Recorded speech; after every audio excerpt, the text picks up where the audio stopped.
Hey everyone, I'm Mary Joanna. The topic of today's short talk is women punish the men they like. So ladies, this is an episode for you. I'm going to explain how you might be messing up in your relationships with men. This is going to be bitter medicine for some of you, but if you take it in the right spirit, it might actually significantly improve your relationships. Now, before I explain what I mean by this, please remember to like this video and subscribe to the channel. It takes less than a second, costs you nothing, and it's how you can support me in my mission to deliver free, high-quality content to the world. So, thank you for your help. Now, in order to illustrate how women punish the men they like, let's consider a little thought experiment. Let's say you have two men in your life. One guy you could kind of take or leave. He's decent. He's okay to have some fun with every once in a while, but you're not that emotionally invested in him. And the other guy, well, you really like him. He's handsome, charming, makes you laugh, treats you well, and seems to have good potential. The more you like him, the more you envision a future with him, and the more emotionally invested you become. So, two guys. Now, which of these two men are you going to be annoyed at if he doesn't text you back right away?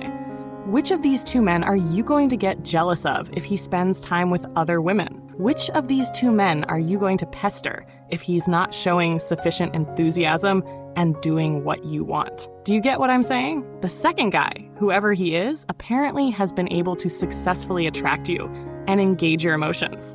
And as a consequence of that, he increasingly becomes the target of your negative emotions. If this guy doesn't feel like he's getting the same slack and permissiveness that you would give to the guy you don't give a damn about, he's not going to stick around if he has any decent optionality.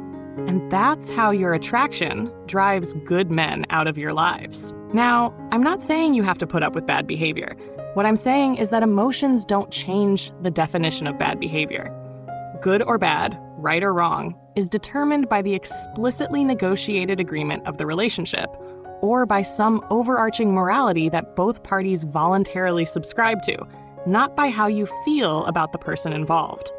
Murder is no less of a crime if no one liked the person who was killed, and it's not more of a crime if everyone loved the deceased. Do you understand? So, I'm going to give you a good litmus test to help you determine whether your negative emotion is justified when a man you like has done something you don't. The test is simple. If another guy that you didn't care about did the same thing, would you be angry or upset? If no, then maybe this guy hasn't done anything wrong. If the guy you could take or leave doesn't text you back for a few days, don't get all up in arms if and when the guy you like does the same thing, absenting some explicit expectation to the contrary. If the guy you could take or leave dates other women when you're not around, don't make a big deal about it if and when the guy you like does the same thing, absenting some explicit expectation to the contrary. This is your emotion talking, and you need to find a way to work through that yourself. Because if you punish men as a consequence of your attraction to them, you're disincentivizing them to be attractive to you. Just keeping it a buck. What do you think? Remember to like, comment, and subscribe for the algorithm. Thanks for listening.